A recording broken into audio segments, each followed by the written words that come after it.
Hello and welcome to a bunch of unelected bureaucrats with a Brexit special. It's obviously there was no news this week. I mean, we always complained about there hasn't been any news, and then it all comes at once. Because stuff has happened. There was a terrorist attack in Turkey, but obviously that's the wrong country, so I'm not supposed to talk about that. So shh. So we've just done 2 videos about all this stuff that's happened with the EU, the Tory party falling apart, and all this stuff. It's obviously nothing to do with Chilcot in a couple of days. It's all Jeremy Corbyn's fault, isn't it? Yeah. Definitely. Oh, and racism from the anti-racist campaigner. Coincidence? It is just a coincidence, isn't it? It's just a coincidence. They didn't plan it in advance. It's because they were surprised by the result, and it was Corbyn's fault. And the fact that Telegraph broke the story months ago that they were planning to do this, and apparently there's this PR company that they all run, and they were involved in structuring it and all that stuff. No, they're genuinely horrified at the result, and it's all Jeremy Corbyn's fault. He didn't pull his weight, Kurt, during the campaign. He didn't pull his weight. Well, that's kind of true, isn't it? Yeah, I mean, I kind of criticise Jeremy Corbyn in the sense that the argument he put forward that I heard when I went to see him when he wasn't campaigning wasn't particularly optimistic. Yeah. It was sort of like the inverse of the Tories sort of saying, well, if we leave now, we'd have Tory Brexit, and you would lose all workers' protections and stuff like that, and we need to remain for that, and then some sort of weird unity kind of thing, vagueness. The interesting thing is Jack Dromey is one of the guys who resigned, is the husband of Harriet Harman. He's a pretty hardline, left-leaning politician. He was there alongside Jeremy Corbyn, and the reception Jeremy Corbyn got when he entered the room, and when he left the room, and when he did his speech, it was kind of disconnected to the content of the speech. But Jack Dromey could be under no illusion that Jeremy Corbyn has a vast amount of support in the broader Labour Party and the broader Labour movement. Yeah. So why he thought it was a good idea to go and hand his resignation in, I will never know. But I mean, let's pick over the bones of it, shall we? Yeah.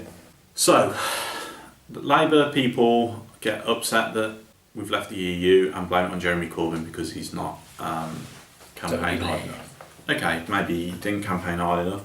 He said one of his big crimes apparently saying that he was 7.5 out of 10 in front of the EU on the last leg. Well, he was just honest. I mean, that's the problem. He's like us. We did vote Remain, but it's with reservations.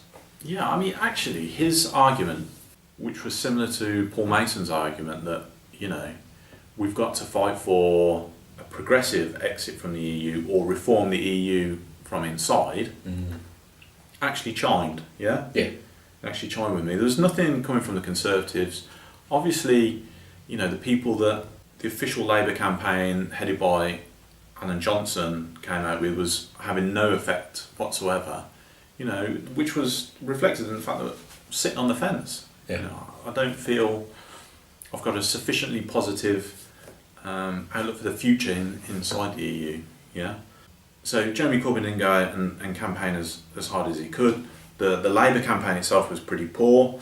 It was the news and the coverage was dominated by blue on blue. Attacks, Conservatives, they absolutely dominated the television. The truth is, this was sort of, the seeds of this were sown over the last 15 years. Yeah, long before Corbyn. In the policies that Jeremy Corbyn has been fighting for those last... That's what, however years. He's been against the policies that have led to a situation where the majority of the country will not vote Labour. You look at the map of who voted Leave and who voted Remain. If that doesn't... that doesn't focus your attention on what the problem is, nothing will. He's the guy who's been voting against this, and then he comes out and he honestly says there will be no upper limit on migration with freedom of movement. He gets attacked for that, for telling the truth. Yeah, and it turns out he's right. He gets attacked for saying he's only 7.5 out of 10, which that's a pretty big positive. That's a bit more than me, actually. And it's a bit more than the Labour Party. The Labour Party voted 63% voted to remain in the EU. So he's more pro-EU than those. To come out and say he's 10 out of 10 is just dishonest. Yeah. exactly. That's the whole problem. Yeah, so, I mean, it's not Jeremy Corbyn's fault. The truth is, the Conservative Party were the ones that were going to decide whether we stayed or go. They needed to convince their voters to vote to remain, because actually Labour voters on the whole are pretty positive towards the EU, and they were going to vote to remain. Yeah, and it was 63%. So that means he was a success. You can't expect Corbyn to influence the Tory voters. No. Yeah, so it was a complete non-argument. Yeah. But it's not really about that, is it? So there we go. Is it actually about that? No. It's about they need to get rid of him. The PRP have been hostile to his leadership from day one. So he has a conversation with Hilary Benn, who says he's got no confidence in him, he sacks him, and then we get this drip feed of MPs resigning every hour, with the hope that, as you know, Chinese water torture, that the pressure will get to Jeremy Corbyn so much he will just throw in the towel and resign. Mm-hmm. To the point where you've got people going on TV saying, for God's sake, resign, Jeremy. But it's not as simple as that for Jeremy Corbyn. No, because he's got a lot of support. He's got all that support, and he's elected as a candidate of hope, basically. Yeah. You know, people are sick of what they perceive as a narrow elite at the top of both main parties, duking it out between themselves, and just offering platitudes to the vast majority of people. Yeah, and what's happened is, you know, the fact that the one person who's disagreeing with them, the only one, you know, that the people like, and that without a popular vote, they said, no, you can't have a popular vote, he has to go. He's really, right now, very badly timed. Yeah, it's really worrying. It's very badly timed, because everyone seems to acknowledge the fact that the establishment have got a bloody nose over this, whatever the establishment is. Yeah. And the establishment in the Labour Party seems to be, their answer is, we've got to get rid of Jeremy Corbyn, the leader, who is essentially an anti-establishment figure, which is their reasoning why you won't win a general election. So an anti-establishment mood has just won a referendum, but an anti-establishment candidate can't win a general election. Never win. It could never happen. It doesn't make sense, does it? In other words, we can never let the vote happen. Yeah. So where we're at now is the dam didn't break. The pressure kept building and building and building. Jeremy Corbyn resisted, and now he's sort of entrenched in his position. You know, every time a letter came in, I see him just doubling down. Yeah. You know, and you know he's had how many odd letters of these resigning from the cabinet? Dozens of letters. Each time he's doubled down and said, "No, I'm going to stay because I've got this mandate. I can't let the people who voted me down, because what would happen if he's forced out? It will be seen as the politics of usual on stilts. Yes. Apathy amongst the people who join the Labour Party. You would see people leave the Labour Party in droves, and nothing would change. The one thing we need is change. Bad stuff could happen. Yeah. If he's the only anti-establishment figure, and they remove him without Democrat, why not have a vote? We know why they don't want to have a vote, because he would win. He would win, and he would win big time. Yeah, it would make. And if that's, he would have a bigger mandate than he did before. Yeah, which would be. I mean, the whole thing is potentially perilous. I mean, the PRP have not thought this through at all. They just sell us to it. But they planned it in advance. Yeah. That's the thing. So it's not like they've done this rashly. No. Well, Angela Eagle, who was theoretically going to announce her leadership challenge 3 p.m. Thursday, was it? Oh, right. And still hasn't happened. It turns out, you know, after a bit of digging around, that, you know, she registered the Angela for Labour 2 days before she resigned. You know, after her tears on the TV, how upset she was doing tears. I thought she was pretty good until now, and I was horrified at that. When we know it's been planned, she knew in advance what she was going to do, and there's tears. They are crocodile tears, isn't it? You know, it's pretty disgusting, really. I mean, in a leadership challenge against Jeremy Corbyn, she can't win because he's too popular. Well, we've got Chilcot around the corner. She supported the Iraq War. Yeah. She voted against an inquiry into the Iraq War. She'd be decimated. Yeah. There would be no challenge. And that's so much to do with it. Why they're doing it now. I'm sure the plan was, if he's not gone by then, we have to get rid of him before the day, or at least he has to be massively damaged before Chilcot comes out.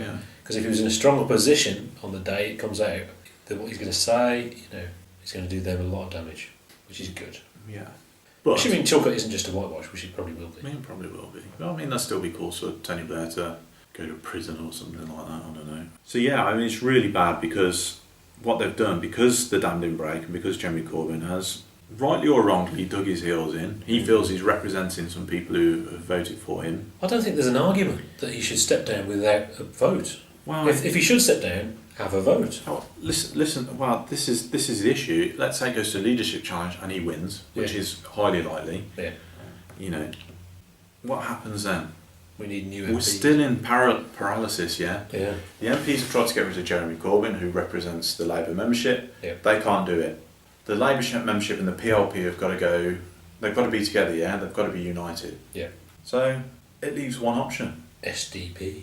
Mandatory reselection. To try and get a PLP which reflects the membership of the Labour Party, which, you know, people would split off from the Labour Party at that point, try and form their own party or join the Liberal Democrats. I mean, realistically, there's no point in starting another party because the Liberal Democrats are there. That's true, actually, yeah. And actually, there is no point. But that would also be good, I think. And then you'd have, presumably, by-elections. I'm not sure every MP would resign their seat and call a by-election, but you would say a lot would, and you'd have all these by-elections, and what you'd have is probably a bigger Liberal Democrat Party or New Labour Party, and you'd have probably a smaller traditional Labour Party, but a more united Labour Party. Yeah, there's actually a party. Yeah. Not a PR machine. But the problem with that is then you're talking about funding. How do you fund all that? Well, the Labour Party would still be funded. Well, unions, yeah, and it would rely on membership. You would guess it would still have quite a high membership, and it would have the subs from that. But that would put me in a proper voting position where I could make a proper decision. Yeah. Do I vote Lib Democrats? Do I vote this new Labour? And obviously I don't know right now. Yeah. But the issue is that come general election time, you've got two parties, each with less money, fighting the Conservatives, who presumably at the moment would be one big block with lots of money. Yeah. It'd be no contest. Yeah. And the left would be fractured. So old Labour and new Labour, you know, the acrimony there would make it impossible to form a sort of progressive alliance. Yeah, because that would just be the Labour Party again. Yeah. I'll ask you a question. Can Labour win under Jeremy Corbyn? Because that's the question that nobody knows. That's the thing. People are so sure could never happen. It can't happen. But look at everything that's happened. Yeah. We really don't know. We're in completely uncharted waters at the moment. It is difficult because, I mean, you imagine Tony Blair was in charge of the Labour Party. Everyone says Tony Blair, well, at least he won elections. Imagine he was in charge of a Labour Party, this united. Would he have won an election? No. Probably not. So until we see what Corbyn can do with a united party, people will actually respect the mandate and back him. Yeah. And say, okay, he's not so good at this, so I'll cover that. You know, I'll do the media spin or whatever, or I'll help him actually work together. Approach things with a sense of comradeship and camaraderie or whatever. Good teamwork.